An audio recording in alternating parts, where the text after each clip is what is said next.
예, 이마트 분석 시작하겠습니다. 예, 이마트 많이 하락했죠. 예, 코로나 들어서도 하락하고 그러다가 최근에 오르고 있는데 오히려 뭐 최근에 실적이 안 좋다는 뉴스들이 많이 나오고 있는데 오르고 있습니다. 일단 차트적으로 장기 차트거든요. 2014년부터 중요한 것은 일단 하방의 압력을 벗어나야 되죠. 하방의 압력을 벗어났고요. 이렇게 그어도 벗어나고 얘를 포함해서 이렇게 그어도 벗어나죠.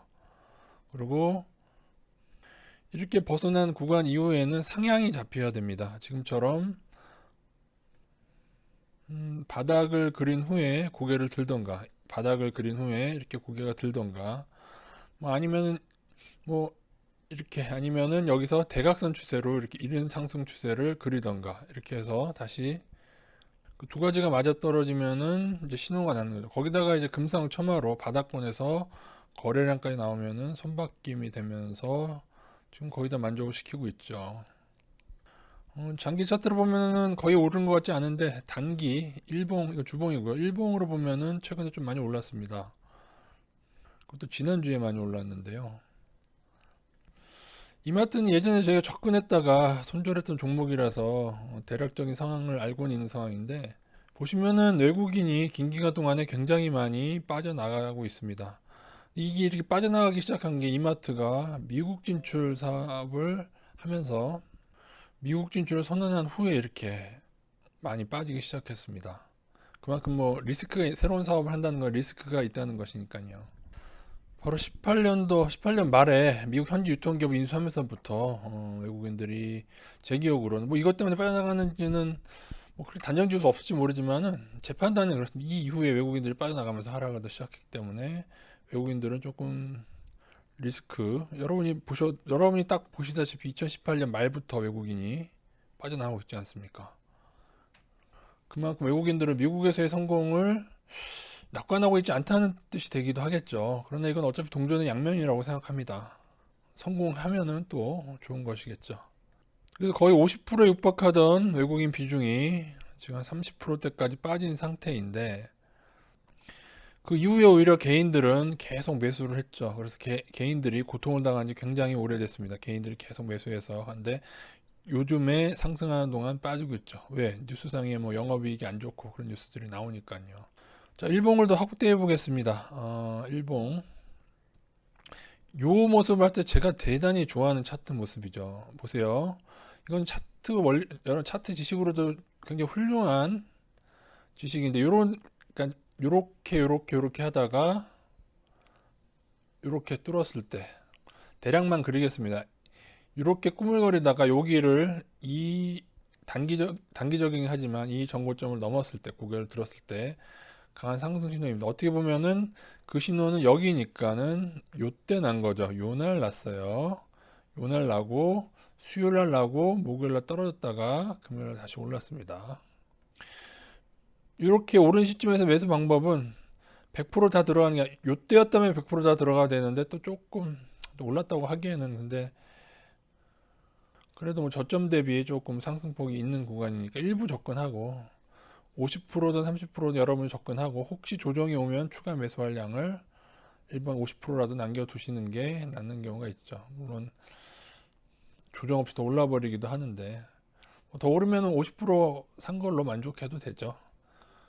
단기에 많이 올랐을 때는 보통 그렇게 접근하는 방식을 저는 추천을 드립니다. 그리고 지금 오르면서 드디어 계속 사던 개인들이 빠져나갑니다. 이게 참 이상한 일인데 개인이 나가고 외국인이 들어오면 물론 가는 동안 올라가다가 조정도 오곤 하겠지만 만약에 개인들이 계속 빠져나가고 다시 들어오면은 외국인들은 다시 저가에 매수를 할 수 있게 되는 거죠. 물론 요번에 당장 치고 오르는 것보다는 뭐 또 오르다가 또 옆으로 또 횡보하고 그런 식으로 될 가능성이 있죠. 그럼 실적을 보시겠습니다. 실적을 보시면은 우선은 지난 몇 년간 좋지가 않습니다. 영업이익도 여러분이 보시면은 예전에 1년에 5천억, 800억 가량 벌던 때가 있었는데 줄어들고 있죠. 작년만 해도 1,500억으로 줄었고요. 이건 올해 1분기, 이건 작년 1분기인데 작년 대비해서도 올해 1분기가 좋지가 않습니다. 순이익도 이건 작년 2018년, 17년 많이 줄었죠. 많이 줄은 거죠. 방금 본 거 연결 재무제표였고 별도로 별도 재무제표 봤을 때도 다른 게 같더니 별도 재무제표도 그나마 분기 실적이 조금 낮긴 하네요. 그죠? 분기 실적이 조금 낮긴 한데 마이너스 아까 34%였는데 분기 실적은 조금 별도로는 조금 낮네요. 그래도 몇 년 전에 6,400억 하던 게 작년에 3천억 가량으로 반땅이 더 된 거죠. 그럼에도 PER, PBR 지표는 나쁘지가 않습니다. 왜 PBR은 특히 0.42로 완전 저평가죠. PER 별도로 봤을 때 12개월 PER은 6.88 매우 저평가입니다. 왜일까요? 실적이 안 좋아진 것도 있는데 그보다도 주가는 이 모양이 됐으니까요. 주가는 더 많이 떨어졌기 때문에 30만 원 하던 게 지금은 13만 원이 되긴 했지만 얼마 전까지도 10만 원 언저리에 있었기 때문에 3분의 1가량 하락하기 때문에 그렇습니다. 그래서 그거는 인지하고 계십시오. 주가는 하락했고 그다음 미국 진출 선언했고 리스크도 일부 있고 또한 실적도 적자는 아니지만 안 좋아졌다. 물론 분기에 적자 얘기가 나오긴 하는데 그러면은 2분기 영업이익 적자에 대해서 한번 보도록 하겠습니다. 보통 HTS상 재무제표에는 지금 조금 늦습니다. 지금 1분기까지 뿐이 안 나와 있죠. 그래서 2분기는 이미 발표가 됐고 확인을 하려면은 그 전자공시 시스템 사이트로 가야 됩니다. 제가 누누이 이 dart.fs.or.kr 이 사이트와 친하게 지내야만 여러분 주식에 성공할 수 있다고 말씀드렸습니다. 워런 버핏도 얘기했죠. 시간 날 때마다 이러한 재무제표를 보고 분석하고 기업도 읽어보는 것을 즐거워하고 그래야 된다고 얘기를 하고 있죠. 반기 보고서를 보도록 하겠습니다. 2분기까지 발표가 된 거죠. 연결과 있는데 별도만 보도록 하겠습니다. 약간 큰 차이는 없어서. 예, 2분기 3개월이랑 같은 2분기를 말하는 겁니다. 예, 가로친 게 적자입니다. 이 가로친 게 마이너스라는 얘기인데 얼마입니까? 100, 1000, 100만, 1000만 원, 149억 적자다. 그러나 사실 작년도는 1년 자체는 흑자였지만 작년도에도 1분기는 사실 적자였습니다. 예, 보시다시피. 근데 물론 적자 폭이 2배가 되긴 했네요. 그래도 149억. 그러나 제가 볼 때 여러분 보십시오. 순이익은 오히려 어떻게 됐습니까? 늘었고 작년에는 순이익도 적자였는데 오히려 순이익은 여러 영업적인 요인 외에 다른 걸로 인해서 순이익은 그래도 플러스입니다.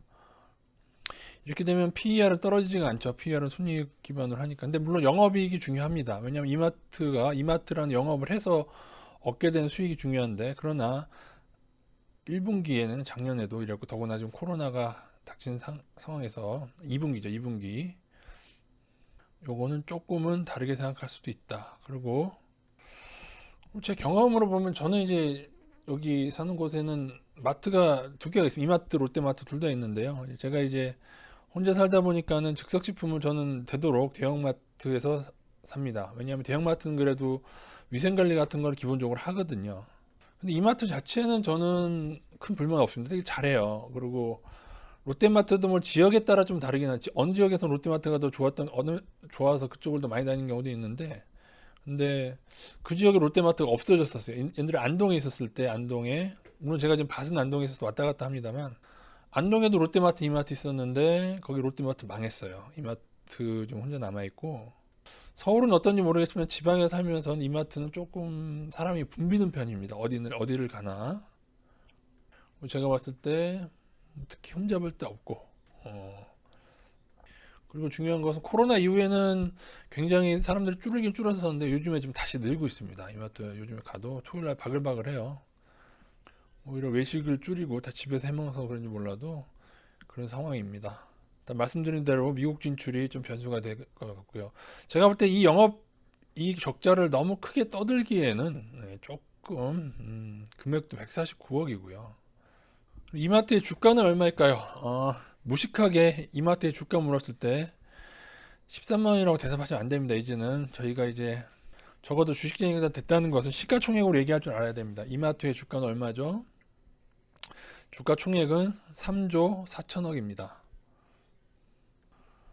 13만 원이라고 해서 주가가 높다 그런 얘기하면 안 돼요. 주식수가 다 다르기 때문에 시가총액. 저는 주가총액이란 말도 좋아합니다. 그냥 제가 만든 말인데 13만 원에다가 전체 주식수를 곱한 게 시가총액, 주가총액이죠. 그게 3조 원이다. 어, 작년 실적을 기준으로 했을 때 거의 3천억 가량 순이익이죠. 제 개인적으로 늘 말씀드리지만은 시가총액의 10분의 1을 1년에 벌면은요, 그 기업은 PER이 10입니다. 그죠? 물론 지금 3조 얼마인데 나는데 2,900억이니까 10분의 1은 조금 안 되죠. 11분의 1이나 12분의 1 정도 될 것 같은데, 그래도 PER상 여타 뭐 다른 종목들보다 나쁘지 않습니다. 그래서 지금 PER이 아마 12 정도 찍혀 있을 겁니다. 대충 12.49가 찍혔죠. 더군다나 12개월 PER 같은 경우 이건 물론 3분기까지만 계산돼서 되지만 근데 아니 1분기까지만 계산돼서 올 1분기까지만 계산된 가격이 할 건데 2분기 때도 순이익은 떨어지지 않았기 때문에 PER도 여전히 비슷하게 유지하고 있을 것으로 보여지고요. 자, 제가 PER은 무슨 개념이라고 했죠? PER이 10이다. 10년만 벌면 시가총액만큼 번다. 오케이? PER이 100이다. 100년을 벌어야, 이 기업이 100년을 벌어야 그 주가총액만큼 번다. 시가총액만큼 번다. 그겁니다. 실적이 좋으면 이게 점점 줄어드는 겁니다. 만약에 이런 추세로, 물론 영업이익은 마이너스가 났지만 순이익이 계속 증가돼서 만약에 7을 수준이 된다. 7이 유지된다고 하면은 이 기업은 7년만 벌어도 시가총액, 주가만큼 버는 거예요. 엄청난 겁니다, 이건. 지금 나스닥 기업에는 막 100, 200, 300 뭐 엄청나게 뭐 그런데도 그런 거품에다가 그런데도 PBR이 막 10, 21인데 0.42는 뭐다? 주가가 자본 총계의 0.4%라는 겁니다. 40%뿐이 안 된다는 거죠. 그죠? 두 배가 넘는 거예요. 이 PBR 개념은 가진 돈이 주가의 두 배가 넘는다. 자본 총계가 얼마일까요? 자본 총계가 두 배가 넘으니까 당연히 자본 총계는 지금 얼마일까요? 그러니까 8조 원이 되는 겁니다. 자본 총계는 8조 원인데 시가총액은 3조 4천억이다. 엄청나게 저평가라는 거죠. 왜냐하면 이 자본 총계가 8조 원인데 주가가 되게 막 주가가 80조 원짜리도 있어요. 그게 어떤 레벨이에요? 셀트리온 그런 레벨. 알테오젠 같은 건 50배예요. 여기 5를 곱하면 어떻게 돼요? 5배가 아니라 50배니까 어떻게 해요? 시가총액이 400조 원인 거예요. 이마트로 비교했을 때 알테오젠은 시가총액이 400조 원. 그러니까 제약바이오 버블을 이루 말로 다 할 수 없습니다. 그들이 말하는 게 다 뻥카면은 제약바이오는 골로 가게 되는 겁니다. 그래서 PER, PBR 다 적중하고 PBR은 적정가. PER은 제가 볼 때 분기 1분, 2분기만을 판단하기 그렇고 앞으로 코로나가 지속되더라도 제가 볼 때는 회복할 것 같습니다.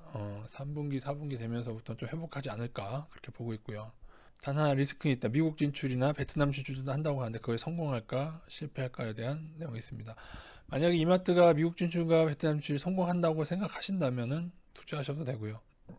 아니면 나는 외국인이 너무 많이 빠졌다고 생각하는데 어떻게 50% 외국인이 30%만 남았냐? 적어도 35% 40% 외국인이 들어오는 거 보고 결정하겠다. 뭐 그건 이제 다 각자 선택입니다. 저는 이 전반적인 상황을 알려드린 것이고, 그러나 적어도 차트만큼은 이걸 넘어서 조금 며칠 늦긴 했네요. 그래도 한 목요일쯤 들어가는 게 좋았는데, 그래도 접근해보고 일부 접근하고 조정 오면 더 접근해볼 수 있는 레벨이라고 보여집니다. 그리고 뭐 골든크로스도 아시겠지만은 역배열 정배열 일단은 그 역배열 정배열 설명이 좀 세부는 다른데 일단은 위에 이평선들을 깔고 내려온 이건 무조건 다 하락 추세입니다. 그리고 또 하나 여러분 저희도 예전에 접근했다가 손절을 했지만은 두 가지를 꼭 기억하세요. 떨어지는 종목 예를 들어 여기서 접근했다고 칩시다. 접근했어요. 근데 올랐어요. 이거 꽤 많이 오른 겁니다. 장기 차트라 그렇지. 그 다음에 다시금 우리가 접근했던 가격을 깨게 되면은 무조건 손절은, 밑바닥 깨면 무조건 손절이야. 마찬가지로 여러분 여기서 해서 우리가 여기 샀더라도 만약에 이 바닥을 다시 깨게 되면은, 이 최저가를 깨게 되면 여기는 무조건 손절 라인이에요. 이건 차트적으로 이렇게저렇게 할 거 없이, 물론 그 전에도 일부 손절할 수가 있죠. 이평선이 깨질 것이기 때문에요. 이평선으로 잡을 때는 상승이나 하락실은 어렵게 생각하실지 모르겠는데, 일단 위에 선을 깔고 있을 때 이런 데는 함부로 접근하는 게 아니에요. 다 위에 선들을 깔고 있어요. 지금처럼 이 선들이 모이고 뭉쳐서 그 선을 어떻게 해요? 한 번에 확 뚫었죠. 한 번에 완전히 이렇게 뭉친 다음에 뚫는 게 좋습니다. 자, 제가 조금 더 차트를 요 아래 거를 지움으로 인해서 조금 더 보기 편하게 바꿔보겠습니다. 요걸 지우면은 조금 더 이렇게 되죠. 어떻게 됐어요? 조금만 더 늘려볼까요? 선을 그냥 비닐로 생각해요. 비닐. 그 뭐야? 비닐하우스용 비닐이라고 생각하세요. 뚫을 수는 있지만 저항이 작용한단 말입니다. 뚫을 수는 있지만 저항이 작용해서 이럴 때는 좋지가 않다. 위에 선들이 다 깔고 있을 때 이럴 때는 하락 추세고 좋지가 않은데, 그것을 이렇게 해서 여기서 어떻게 드디어 이 선들을 드디어 이렇게 해서 뚫었다. 이거는 골든 크로스라고 표현하고요. 물론 아직 정비열이 완전히 일어나지 않았어요. 정비열은 121선, 61선, 이렇게 5일선이 맨 위에 있는 거예요. 떨어질 때는 5일선이 맨 아래 오고, 뭐 정비 역별 강의는 다음에 말씀드릴 테니까는, 일단은 차트적으로는 매우 좋다. 단 그러나 여기서 완전히 더 가려면 여기까지 뚫어야 됩니다. 여기까지 뚫으면 한 번에 많이 갑니다. 그러나 만약에 여기를 못 뚫게 되면 어떻게 될까요? 그러면 한 번 더 꿀렁거리겠죠.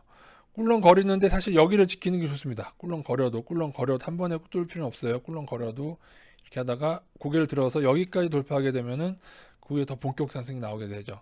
그러나 만약에 또 여기를 다시 밀려 내려오게 되더라도 이평선 21선 지켜내고 MACD 상향이 계속 유지된다면은 요걸 꼭 한 번에 뚫을 필요는 없죠. 한 번 더 내려오더라도 다시 뚫으면 되니까. 그래서 일부 접근하고. 근데 지금처럼 뭉쳐있는 선들 한 번에 빡 뚫었을 때는 굉장히 강하고요. 거래량이 그러고 지금 나오고 있고, 물론 여기도 나와서 다 합쳐서 이 주봉상 이 부분 언저리 거래량이 꽤 크다는 거, 바닥권의 거래량이 주봉상으로 크다는 점은, 주봉상 거래량 최대 아닙니까? 지난주 거래량 거의 최대인데, 그죠? 바닥권이잖아요. 주식에서 바닥권 거래량은 좋고, 지금처럼 매집이 작전주가 성행한 시대에서 고점에서 거래량은 좋은 게 아니다. 그렇게 일단은 여러분 알고 계시고, 거래량 많다고 모두가 좋다고 생각하시면 안 됩니다. 그래서 뭐 추천주냐 물으실 텐데, 일단은 그건 여러분이 판단하십시오. 차트적으로는 좋다. 일단 차트적으로 접근하실 분들은 손절가 정해서 하시고요. 미국 진출이 성공할까요?